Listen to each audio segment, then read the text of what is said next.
ನಡಿ ಈಗ ಶುರು ಮಾಡೋಣ.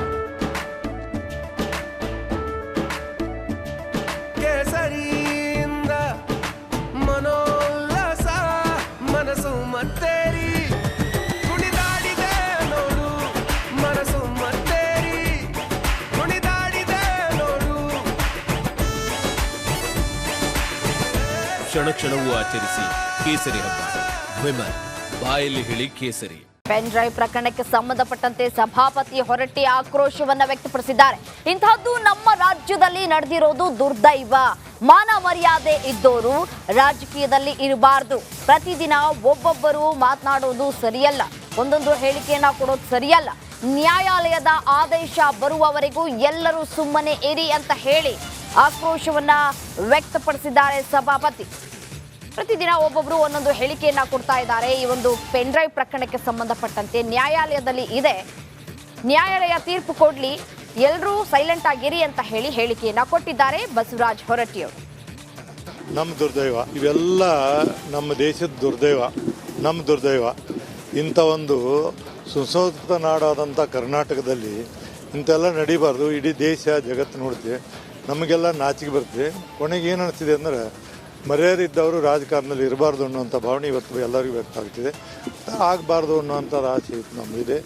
ಈಗಲಾದರೂ ಅದನ್ನೇ ದಿನ ಒಬ್ಬರು ಅದಕ್ಕೆ ಪರ ವಿರೋಧ ಹೇಳೋ ಬದಲಿ ಕೋರ್ಟು ಕಾನೂನು ಇದಾವೆ, ಏನು ಕಾನೂನು ಕೋರ್ಟ್ ತೀರ್ಮಾನ ಮಾಡುತ್ತೋ ಅದಕ್ಕೆ ಬಾಯಿ ಮುಚ್ಕೊಂಡು ಎಲ್ಲರೂ ಸುಮ್ಮಿರ್ಬೇಕಂತ ನಾನು.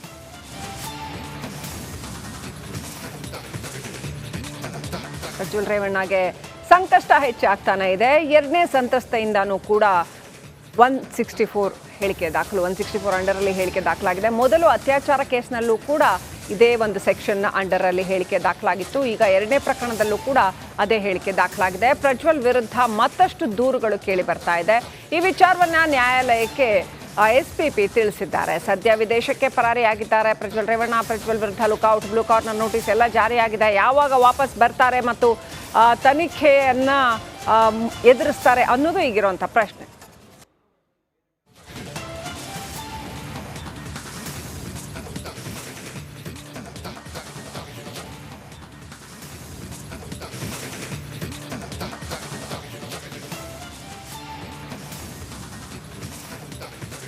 ಅಪ್ಡೇಟ್ ಪಡ್ಕೊಳ್ಳೋಣ. ನಮ್ಮ ಪ್ರತಿನಿಧಿ ಮಾದೇಶ್ ಕನೆಕ್ಟ್ ಆಗಿದ್ದಾರೆ. ಮಾದೇಶ್, ಈಗ ಮತ್ತೆ ಇನ್ನೊಂದಷ್ಟು ಪ್ರಕರಣಗಳು ಕೂಡ ದಾಖಲಾಗ್ತಾ ಇವೆ. ಎರಡನೇ ಪ್ರಕರಣದಲ್ಲೂ ಕೂಡ ಸೆಕ್ಷನ್ 164 ಅಡಿಯಲ್ಲಿ ಹೇಳಿಕೆ ಬಂದಿರತಕ್ಕಂಥದ್ದು. ಏನಿದೆ ಅಪ್ಡೇಟ್?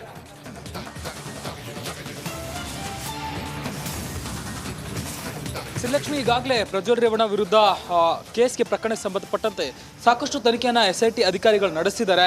ಬೇರೆ ಬೇರೆ ಸಂತ್ರಸ್ತರನ್ನು ಕೂಡ ಕಾಂಟ್ಯಾಕ್ಟ್ ಮಾಡಿ ಅವರಿಂದ ಒಂದಷ್ಟು ಹೇಳಿಕೆಗಳನ್ನು ಪಡೆಯುವಂಥ ಕೆಲಸನ ಮಾಡ್ತಿದ್ದಾರೆ. ಈಗಾಗಲೇ ಅಫಿಷಿಯಲ್ ಆಗಿ ದಾಖಲಾಗಿರುವಂಥ 2 ಪ್ರಕರಣ ಸಂಬಂಧ ಇಬ್ಬರು ಸಂತ್ರಸ್ತೆಯ ಹೇಳಿಕೆಗಳನ್ನು ದಾಖಲಿಸಿಕೊಂಡು ತನಿಖೆ ನಡೆಸ್ತಿದ್ದಾರೆ. ಈ ವೇಳೆ 164 ಹೇಳಿಕೆಯಲ್ಲಿ ಸಾಕಷ್ಟು ವಿಚಾರಗಳನ್ನು ಸಂತ್ರಸ್ತೆಯರು ಬಾಯಿ ಬಿಡ್ತಿದ್ದಾರೆ ಅನ್ನೋಂಥದ್ದು ಸದ್ಯಕ್ಕೆ ಗೊತ್ತಾಗ್ತಿದೆ. ಇದರ ಜೊತೆಗೆ ಬೇರೆ ಬೇರೆ ಸಂತ್ರಸ್ತೆಯರು ಕೂಡ SIT ಅಧಿಕಾರಿಗಳನ್ನು ಕಾಂಟ್ಯಾಕ್ಟ್ ಮಾಡಿಕೊಂಡು ತಮಗಾದಂಥ ನೋವುಗಳನ್ನು ತೋಡ್ಕೊಳ್ತಿದ್ದಾರೆ.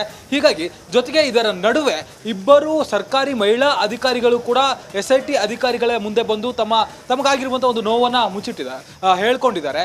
ಟ್ರಾನ್ಸ್ಫರ್ ಕೊಡಿಸ್ತೀವಿ, ಟ್ರಾನ್ಸ್ಫರ್ನ ಲೆಟರ್ ಕೊಡಿಸ್ತೀನಿ ಅಂತೇಳಿ ಪ್ರಜ್ವಲ್ ರೇವಣ್ಣ ಅವರ ಮೇಲೆ ಲೈಂಗಿಕ ದೌರ್ಜನ್ಯ ಮಾಡಿದ್ದಾರೆ ಅನ್ನೋಂಥ ಆರೋಪಗಳನ್ನು ಮಾಡಿ ಅವರ ಮುಂದೆ SIT ಅಧಿಕಾರಿಗಳ ಮುಂದೆ ಹೇಳಿಕೆಯನ್ನು ನೀಡಿದ್ದಾರೆ.